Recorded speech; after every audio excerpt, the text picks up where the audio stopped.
Hi students, I hope you are all fine at home.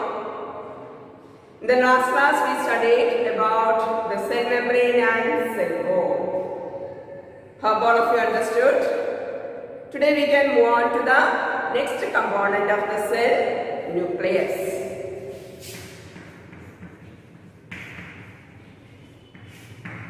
What are nucleus? Where does it seen? Nucleus is the most important component of a cell. It is the most important component of a cell. When we observe cell through the microscope, normally we observe cell after the staining process.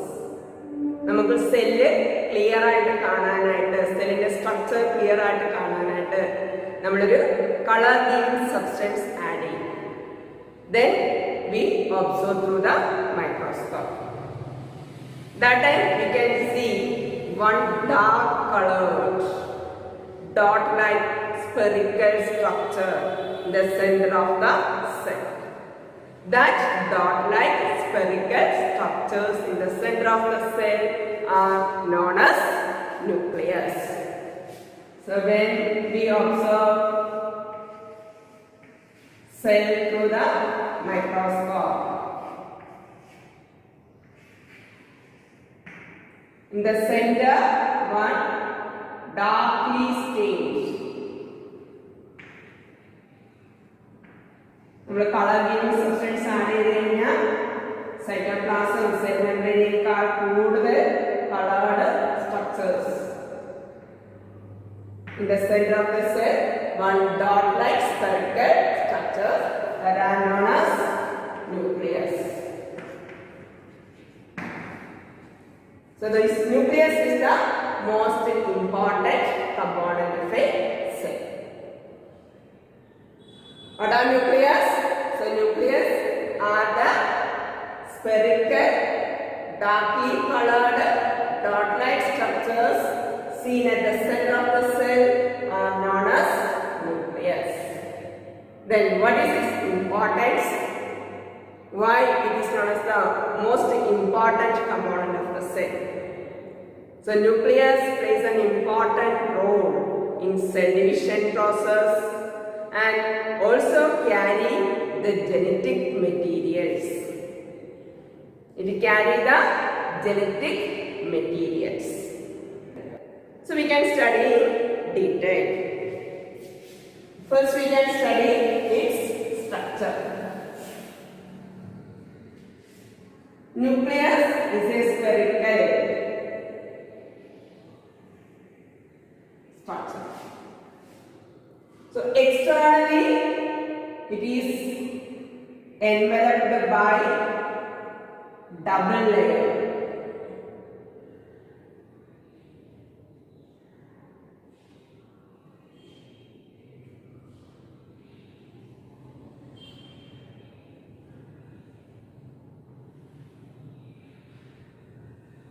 Externally, the nucleus is enveloped by double layer membrane that are known as nuclear membrane.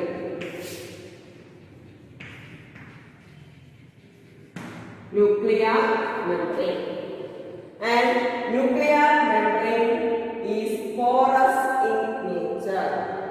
That means it consists of minute pores or openings. So these openings are known as the nuclear pore. Nuclear pore. So nucleus is externally covered by double layer membrane, nuclear membrane, and it consists of numerous openings or minute pores that are nuclear pore. So through this nuclear pore, the transport or exchange of materials between the nucleus and cytoplasm occurs. Various substances transport from cytoplasm to the nucleus and also from nucleus to the cytoplasm occurs through this nuclear pore. And inside this nuclear membrane, one fluid part that are known as the nucleoplasm. Nucleoplasm. And at the center of this nucleoplasm, again one little more dark colored one spherical structure that are known as the nucleolus. So like the cell, nucleus also composed of three components: nuclear membrane, nucleoplasm and nucleolus. Nucleus is externally covered by double layer membrane, that are nuclear membrane, and it consists of various other different minute pores, that are nuclear pores. So this nuclear pores allows the exchange of materials between the cytoplasm and the nucleus. And inner to the nuclear membrane, there are nucleoplasm, and the center little more darkly stained regions that are known as the nucleolus. And the nucleoplasm consists of genetic materials or hereditary materials. So what is the genetic materials? The materials which store and transport the information from parents to the next generation, or from one generation to the next generation. So നമുക്ക് നമ്മുടെ അച്ഛനും അമ്മയുടെ father mother അവരിൽ നിന്നുള്ള കുറേ characters കിട്ടിയിട്ടുണ്ട്, features കിട്ടിയിട്ടുണ്ട്. So all these features, characters, etc. are transmitted from one generation to the next generation through the genetic materials.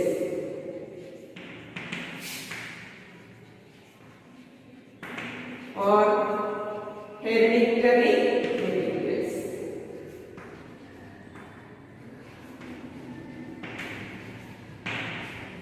So the nucleoplasm consists of these hereditary materials or genetic materials.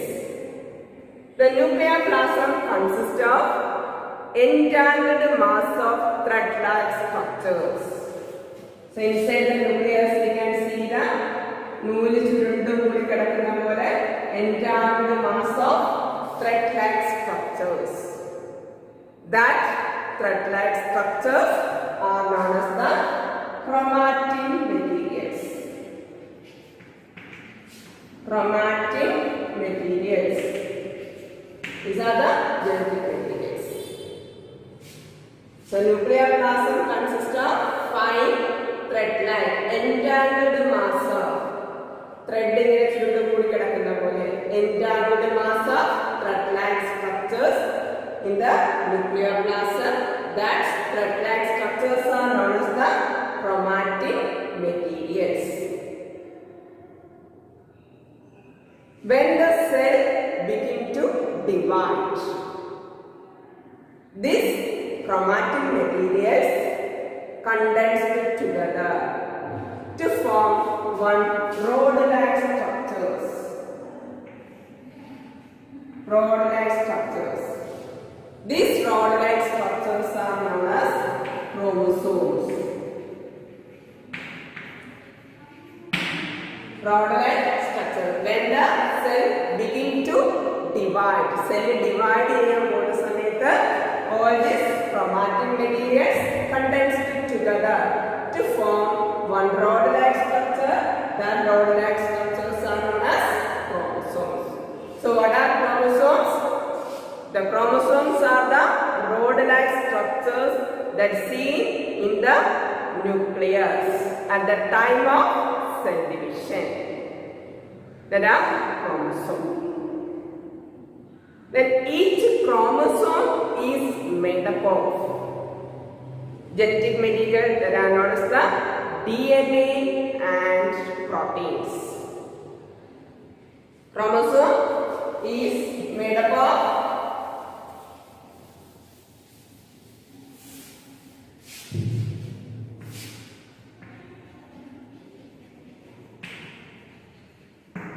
So what are chromosomes? Chromosomes are the broad-layered structures.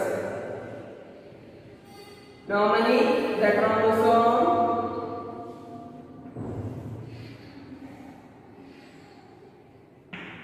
typical structure of chromosome is rod-like structures. These rod-like structures are known as the chromosome. Chromosome is made up of genetic materials known as DNA and proteins. DNA and proteins. What are DNA? It is a type of nucleic acid. It is a type of nucleic acid. There are two types of nucleic acid in a cell, DNA and RNA.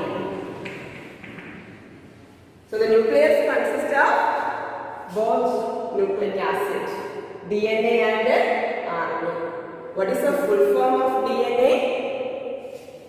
DNA is deoxyribonucleic acid. Deoxyribonucleic acid. So DNA full form deoxyribonucleic acid. So what is RNA? Ribonucleic acid.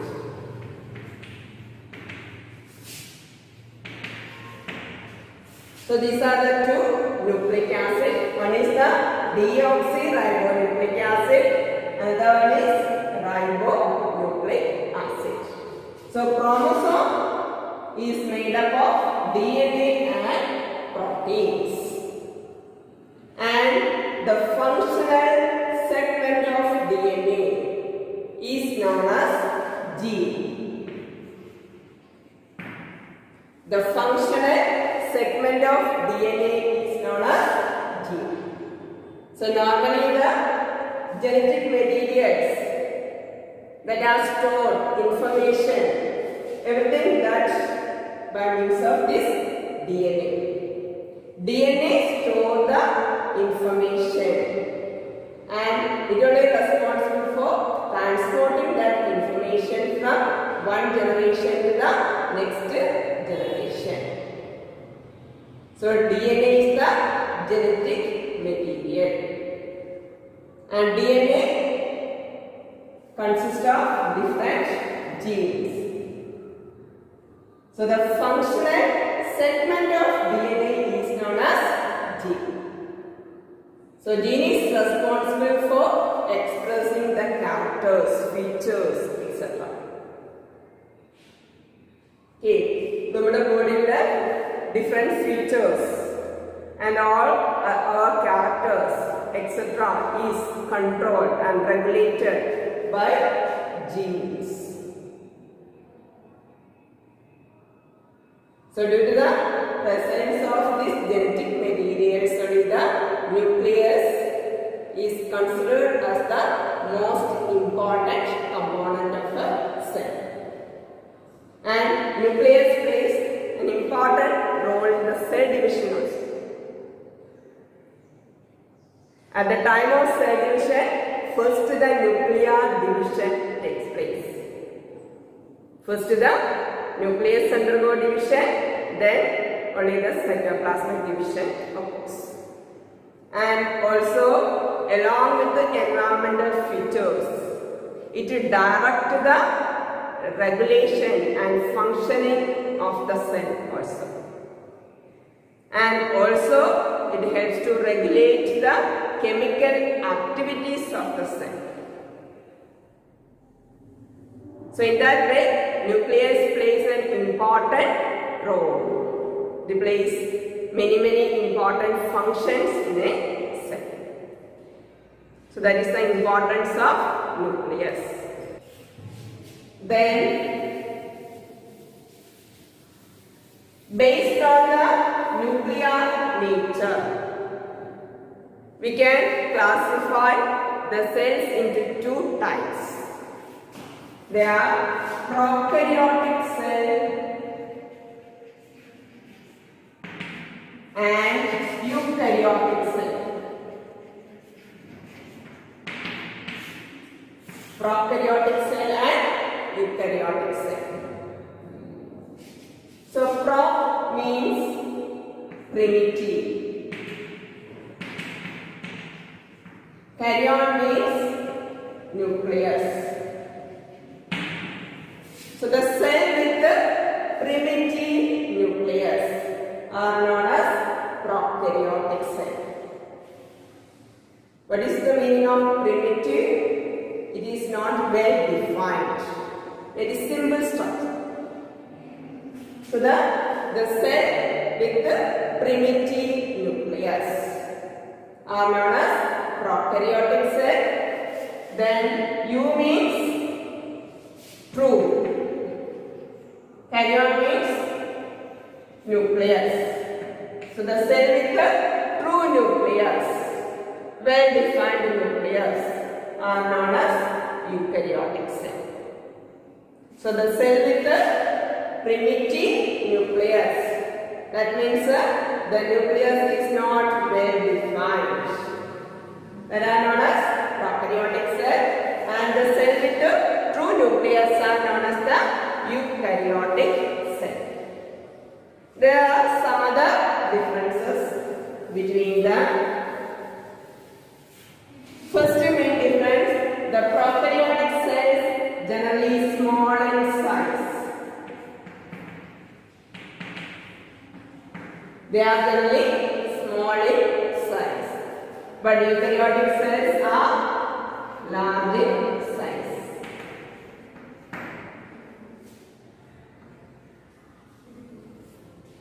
Okay. Then second difference, what are they?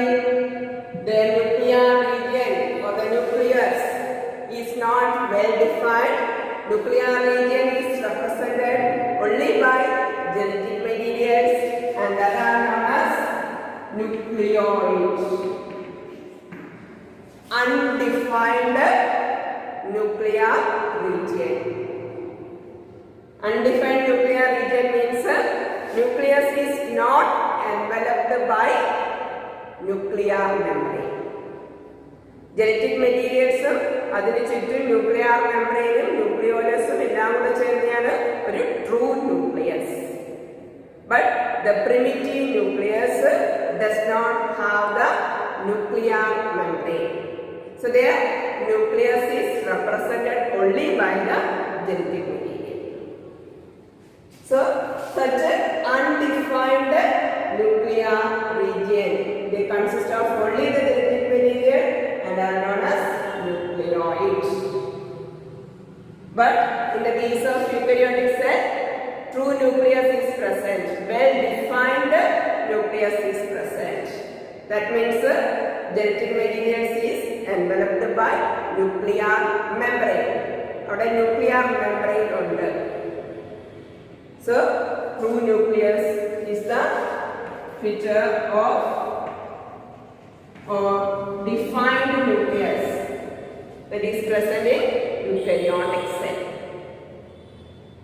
Then in prokaryotic cell, membrane bound cell organelles are absent. The cell consists of different organelles. All these organelles are also enveloped by membrane. അങ്ങനെ membrane covering ഉള്ള organelles ആണ് membrane bound organelles. Mitochondria, Golgi bodies, endoplasmic reticulum, plastids, lysosomes, all these are the cell organelles. These cell organelles also enveloped by membrane. So all these membranes are all these organelles are membrane bound cell organelles. These membrane bound cell organelles are absent in prokaryotic cell. Membrane bound cell organelles absent.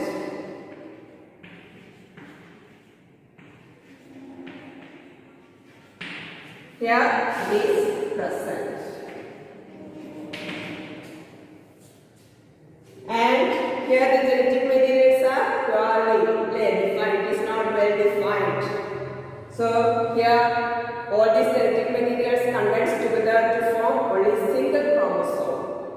So the presence of single chromosome is another characteristic feature of prokaryotic cell.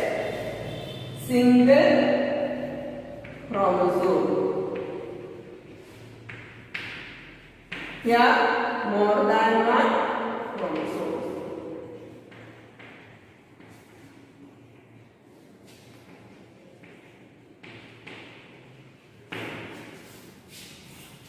So these are the main differences between prokaryotic cell and eukaryotic cell. Prokaryotic cells are generally small in size. Eukaryotic cells are large in size. In prokaryotic cell, nuclear regions are undefined and only consist of genetic materials and are known as nucleoids. Well-defined nucleus or two nucleus are present in eukaryotic cell. Membrane-bound cell organelles are absent in prokaryotic cell and they are present in eukaryotic cell. And presence of single chromosome in prokaryotic cell and more than one chromosomes in eukaryotic cell. So all the bacterial cells are examples for prokaryotic cells. Bacterial cells and all plant cell, animal cells are examples for eukaryotic cells. Understood the differences? So today we discuss about the nucleus and also its function, nature, etc.